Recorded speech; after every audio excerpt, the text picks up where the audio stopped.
We will talk about a couple of incidents that happened between the Battle of Uhud and Battle of Ahzab or Battle of Trench. Last week, I took a detour and talk a bit about one of the stories from the life of Umar bin Khattab radiallahu anh. And it was an important story, it's a relevant story from today's time, and I could not resist myself but to take a detour and talk about the story, just to be very fair. And the story was, just to give a summary of it so everybody will remember what it was. We talked about the Umar bin Khattab radiallahu anh's patrolling story, that he used to go in the streets of Medina to find out the state of the ummah of Rasulullah sallallahu alaihi wasallam during his khilafah. And in that story he was talking about a woman and the children. Children were crying out of hunger, and how Umar bin Khattab radiallahu anh understood his responsibility, and not only him, that he is the caretaker of all the subjects under him. On top of it, the woman who was the subject, she also understood well that what is the responsibility on Umar bin Khattab radiallahu anh as well. Because when Umar tried to say that, when she said that on the day of judgment Allah subhanahu wa ta'ala will judge between us and Umar, she did not know she was talking to Umar bin Khattab radiallahu anh at this point. So Umar's response was, how would Umar know your state and the state of your children? And her response was, when Umar took the charge, that was his responsibility from there on to know how we are doing. And subhanAllah, this is called the leadership. This is the leadership that Islam expects from us. And this is what our Qudwa, our leader, Muhammad sallallahu alayhi wasallam, taught us, and Umar bin Khattab was the product of Muhammad sallallahu alayhi wasallam's teaching. This is why Umar acted that way. This is why Umar's response to his own freed slave Aslam at that time was that, are you going to carry my burden on the day of judgment, when he offered his help to carry the flour and some of the fat that he was carrying on his back. That's what it means by leadership. And it is important for us, the reason I brought that example, and we will continue to connect to today's lives. It's very important for us that when we are talking about these events from the history, sometimes it's bad to even use the term story, by the way, because when we use the word story, sometimes it comes out as if it's some fictitious story we're talking about, some fiction we're talking about. And as a matter of fact, when we talk about our Sahaba Ridwanullah alayhim, the way that they did the things in the human manner, how weak we have become today, to us they look like far-fetched things. Even though they're not far-fetched things, they were human beings like you and me. They were following the very same deen that Allah has promised. Allah has taken the responsibility to protect it.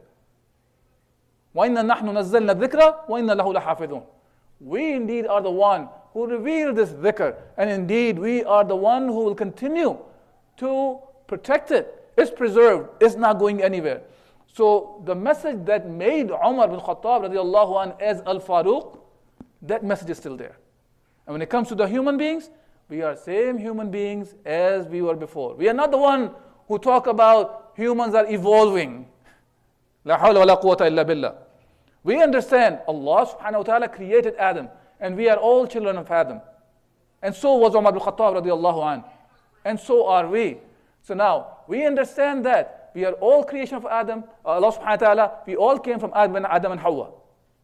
So now, keeping that in mind, when we study the events of the history from the Sahaba's life, and even the life of Rasulullah sallallahu alaihi wasallam, specifically the actions that he performed, and they are expected from us to be done as well.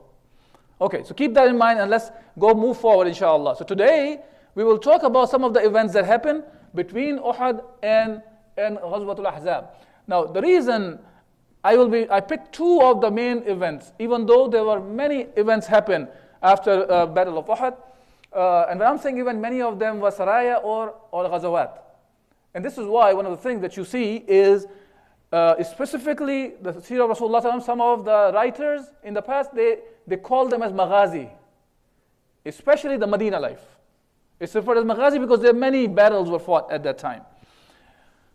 Now, after Battle of Uhud, in which Muslims had great loss because of some of the shortcomings of the Sahaba, the ones who left the spot that Rasulullah told them not to move. And 70 plus Sahaba were martyred, and Muhammad himself was at the risk of one of the most difficult times that he went through. He was at the risk of losing his life. Now, after that, the tribes that were around the Medina, they thought of Medina as an easy target now, that they can go after.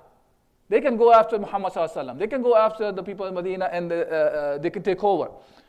And hence, some of the tribes specifically, they tried to go after Muhammad ﷺ and to attack Medina.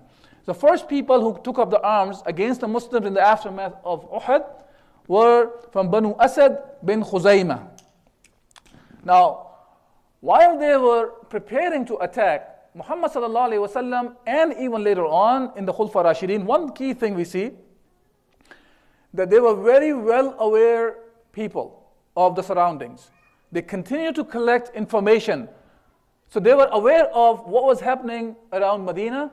Hence, this is the way, if you want to take care of the people, you have to know what's happening as well. Not unlike today, many times what we hear about our rulers, that if the Muslim Ummah is going through difficult times, they act as if they have no clue what's happening to us. They have no clue what's happening to us, unfortunately. This is how we act. Even though everybody in the world knows what's going on. For example, does it really take a rocket scientist to know what's happening to the Muslims in the Gaza? Our brothers and sisters, what they're going through? That we are seeing the blind eye from the rulers of the Muslim lands. It does not take a rocket scientist. Everybody knows, even you can find a small child, they would know nowadays, because he's carrying a smartphone, a tablet, or laptop, or computer, or this or that. All the information is out there. So now, moving forward, Rasulullah ﷺ used to collect the information, and he would send the Sahaba, Ridwanullah alayhim, they would go and collect the information. Hence, before these people from Banu Asad bin Khuzaymah would attack the Muslims, Rasulullah found the information first. And now, instead of Rasulullah would wait for them, that they will attack and then we'll do something, Rasulullah sallallahu alayhi wasallam, he sent Abu Salama radiallahu an on a mission of his own. So instead of being the one who will be defending, Rasulullah sallallahu alayhi wasallam sent something on offense. And now this offense, instead of you wait and they will come and attack, this offense, as a matter of fact, surprised the enemy at that point. And at that time, Muslim leader took Bani Asad bin Khuzaymah by surprise in their own homeland. And they neutralized all the attempts that they were trying to do. On the return, Abu Salama, radiallahu an, who had a wound that he sustained in the Battle of Uhud, that was inflamed, and radiallahu an, he passed away soon after that. This is the same Abu Salama, whose wife, Salama, radiallahu anha, that Muhammad sallallahu alayhi wasallam made her later on, and she became one of the Ummahatul Mu'mineen. Similarly, Abdullah bin Unais also is another, he had another Sariyah, Rasulullah sallallahu alayhi wasallam sent him on expedition as well. The one that is worth remembering for us today, inshallah, and the two of the events as I said, one is the event of Ar-Raji'. Ar-Raji', and within that, the story of Khubayb bin Adi, radiallahu anh. And I'm bringing up a Sahabi. A lot of time, we do not know more about these Sahaba.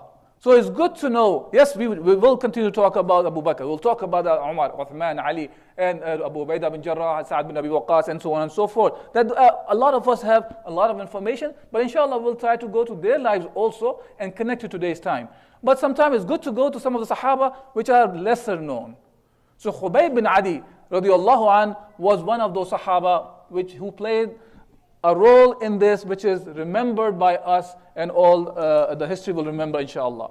So in the Safar of the fourth year after Hijrah, Udal and Qara came to Medina and asked Rasulullah sallallahu alaihi wasallam. These are the tribes who would send a delegation they sent a delegation and they came to Rasulullah sallallahu alaihi wasallam, and they asked for some companions to be sent so they can teach them about the deen.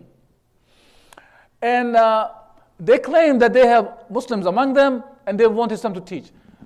Ibn Ishaq said Rasulullah sallallahu alaihi wasallam sent 6 Sahaba, and the Sahih authentic hadith says Rasulullah sallallahu alaihi wasallam 10 Sahaba. And those 10 Sahaba, Ridwanullah alayhim, they were headed by Murthad bin al-Murthad. And according to Bukhari, Asim bin Thabit, radiallahu anh, he was the grandfather of Asim bin Umar bin Khattab, radiallahu anh.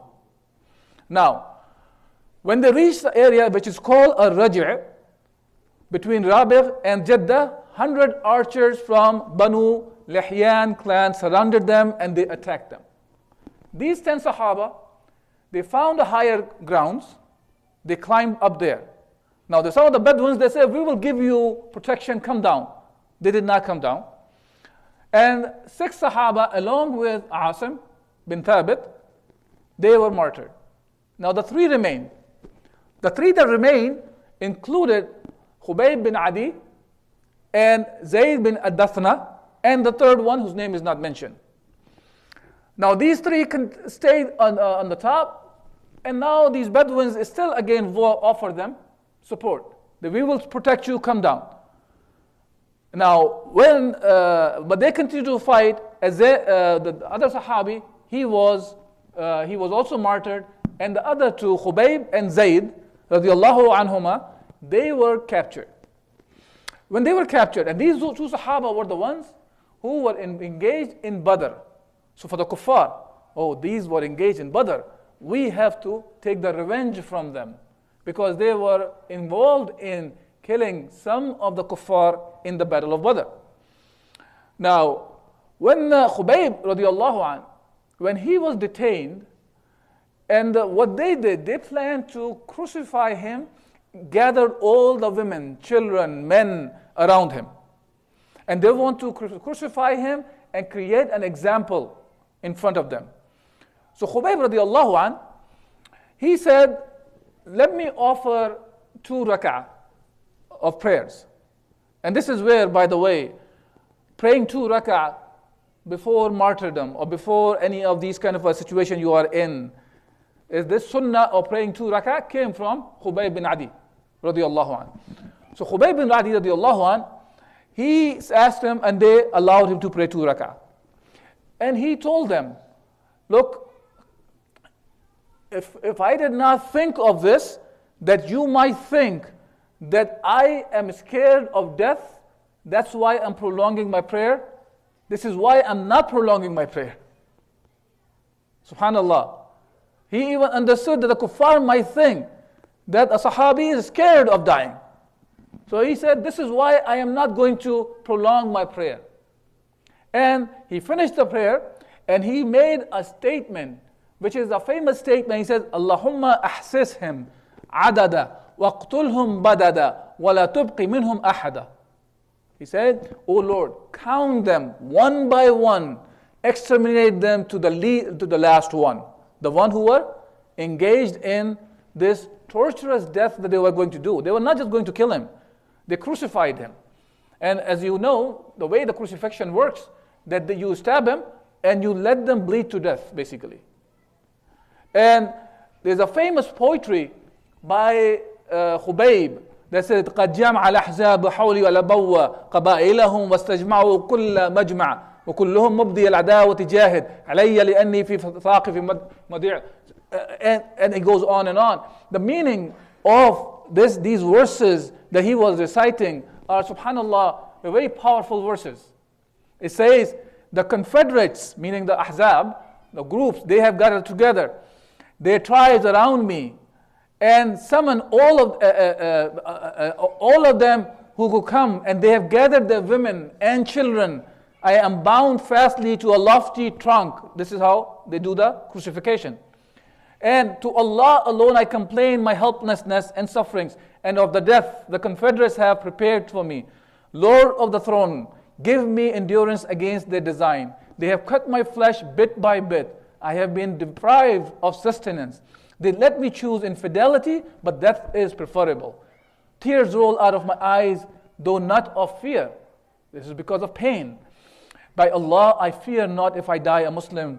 On what side I fall, for the sake of Allah, I will not show subservience to the enemy. If Lord to desires, He will bless my torn limbs and broken joints. Subhanallah, this is what means by when we are talking about the reviving legends, when we are talking about Sahaba as the legends. These were the legends. These were the legends because of whom this message of Islam was able to reach to us.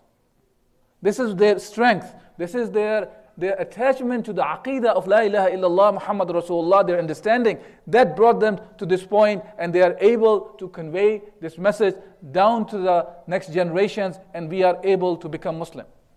Now, Abu Sufyan, after he did this, he was engaged in this killing. I adjure you by Allah, when he did the crucifixion, they did the crucifixion, he said, I adjure by Allah, don't you wish that Muhammad sallallahu alayhi wasallam would have been in your place and you would have been sitting with your family? See, even at the time he's about to die, he's reminding him, and Khubayb's answer was, by Allah, I do not wish Muhammad sallallahu alayhi wasallam now where I am in the place I occupy, or that even a thorn could harm Muhammad sallallahu alayhi wasallam, and I am just sitting with my family and enjoying with them. This is the love they have for Muhammad sallallahu alayhi wasallam. And now today, when we talk about the love of Muhammad sallallahu alayhi wasallam, we have to understand that. And this is, as the scholars have went in detail, when they talk about the love of Allah and love of Messenger, means that we obey Allah and His Messenger. That's the way you show the love. Love is not that we are creating some strange kind of activities about praising Muhammad sallallahu alaihi wasallam or praising Allah Azza wa Jal in a way that they are not supposed to be praised. So love means we follow Allah and His Messenger, the commands that they have given to us. Now, Quraysh ordered Uqba bin al-Harith, whose father had been killed by Khubayb himself. He is the one who crucified him, and they also appoint someone to guard his corpse. Subhanallah, they wanted to do more things to his corpse as well. Like you can see, and you might have heard what's happening in Gaza. They're even desecrating the graves of the shuhada. They're flattening the graves. They're taking the graves out. Some of them, they have taken, even stolen the parts of those brothers and sisters. La'natullah alayhim. And Quraysh, and after that, Amr bin Umayyah ad-Damri, which was Rasulullah sallallahu alaihi wasallam sent him, he was behind them. So he came, and in a time that they were not watching, safeguarding his corpse, he was able to take it away, and he buried him at an unknown place. Safwan bin Umayyah, he purchased Zayd bin al-Dafna, the second one. And he killed him as an act of vengeance for his father's murder. Okay? Now, Quraysh, who killed Asim bin Thabit, the grandfather of Asim bin Umar bin Khattab radiallahu anh. And they sent someone to fetch the portion of the body of Asim. And subhanallah, Allah subhanahu wa ta'ala protected his body the body was swarmed by the hornets. And those kuffar were not able to do anything to the body of Asim. And Asim radiallahu anh, he made the dua to Allah subhanahu wa ta'ala. And that was the response to dua that Allah protected him after he passed away. And Umar bin Khattab radiallahu anh, when he heard this piece of news, he said, Allah verily protect his slaves in this dunya and in the akhirah. In this dunya while living, and even after they pass away. And this is what we see. Now, that was about the story of Raji'. Of tragedy of Ma'una was worse. The tragedy of Ma'una, in this case, 70 of the Sahaba were asked to be sent for teaching Quran and the Sunnah to them. I want to take a step back first before I go to this story. As we talked about the story of Raji', same way about the Ma'una, these are the Sahaba who who were the carriers of the Quran? Who were the carriers of the Sunnah of Muhammad sallallahu alaihi wasallam? These were the scholars, but these scholars, you don't find them. They are just busy in beautifying their voices only. I'm not saying they were not. They did. But the very same people you find at the forefront of defending as well, you find them in fighting in the path of Allah Azza wa Jal as well. That's what it means by the scholar in Islam.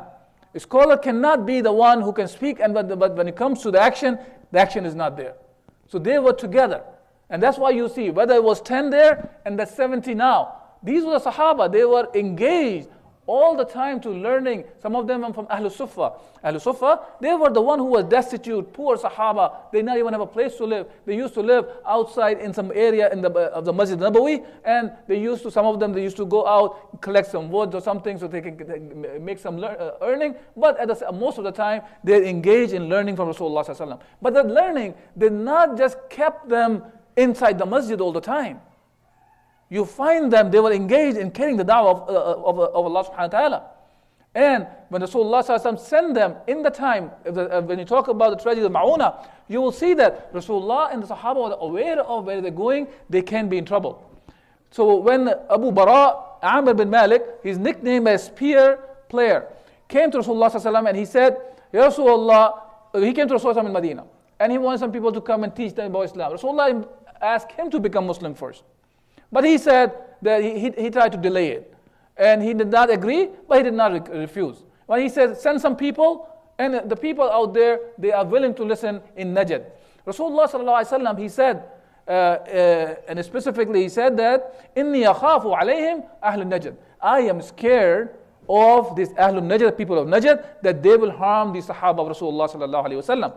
So he said, O Messenger of Allah, if you dispatch some of your companions to the people of Najd, I will protect them. Okay. Now, Rasulullah sent 70 of them, and they were under the leadership of Al-Mundhir bin Amr, one of the Banu Sa'ida Sahabi, and he was referred as Ataqa li Yamut, which means the freed to die. This is what he used to think of himself.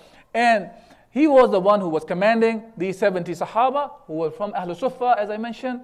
And they used to, during the daytime, collect woods to make some earnings so they can make their living. Now, they went to Bani Amir, Al-Harra, and Bani Salim. There's an area in between which is called Ma'una. Be'er Ma'una. Be'er means the well, and Ma'una was the name of the well. They went there and they conveyed the message of Islam to the people over there. And they sent one of the Sahabi named Haram bin Milhan to convey the message. When he went there to meet Amr bin Tufail, he was from Banu Amr, and he did not listen to the message. Rather, he asked somebody to attack Haram bin Milhan from the back. And he took a spear and put him from his back. When he saw a spear coming out from the front, his response was, Allahu Akbar, fuztu wa rabbil Ka'bah. Fuztu wa rabbil Kaaba. Subhanallah. That he said that Allahu Akbar, Allah is the greatest, and by the Rabb of the Kaaba, I have become successful. I am victorious. He could see it, that the martyrdom is something that made him victorious. And this was, this is something to remember. Look, this is how Sahaba, Ridwanullah alayhim, looked at life. And this is one of those Sahaba who were engaged in learning from Rasulullah sallallahu alaihi wasallam most of his life. And these 70 Sahaba, then the enemy of Allah, Amr bin Tufail, he went to Bani Amr and to fight the rest. Bani Amr refused to fight first under the protection of Abu Bara. But then he turned to Bani Salim to help. And the people of Usayya, Ra'al, and Dhakwan, these two clans, they helped him, and they killed all the Sahaba who came with them. They were all martyred, except one, Ka'ab bin Zayd bin al-Najjar, who was later on, he was carried among the dead ones as he is also martyred. And he was martyred in the battle of Khandaq. After these two battles, these incidents and events that happened, Rasulullah sallallahu alaihi wasallam used to recite Dua Qanut. Qunut, as we know, it is recited also in the time of hardship that you are going through. And Rasulullah ﷺ used to send the la'an to these tribes who help to martyr these Sahaba. That include the tribe of Usayya, Ra'al, Zakwan, and the other, the Lahyan, the one who were engaged in the 10 and then the 70 Sahaba to be martyred. One of the Sahabi among them later on, and this is the last one, and inshallah we'll stop here. Rasulullah, the one Sahabi, when he was coming back, he by mistake, thinking of two of the people who was from Banu Kalb, they were engaged in the killing of the Sahaba. When they fell asleep, he killed them by mistake. He later on found out they were under the protection of Rasulullah sallallahu alaihi wasallam, and Rasulullah sallallahu alaihi wasallam, he said that he will pay the blood money for those two. Okay, and inshallah we'll talk about this blood money story next week, because that is connected to more incidents about Banu Nadir, the Jewish tribe in Medina, and how the Sahaba Rasulullah sallallahu alaihi wasallam dealt with them. We'll stop here inshallah. If there's any questions or comments in today's talk, I'll try to answer them. سبحانك اللهم وبحمدك نشهد أن لا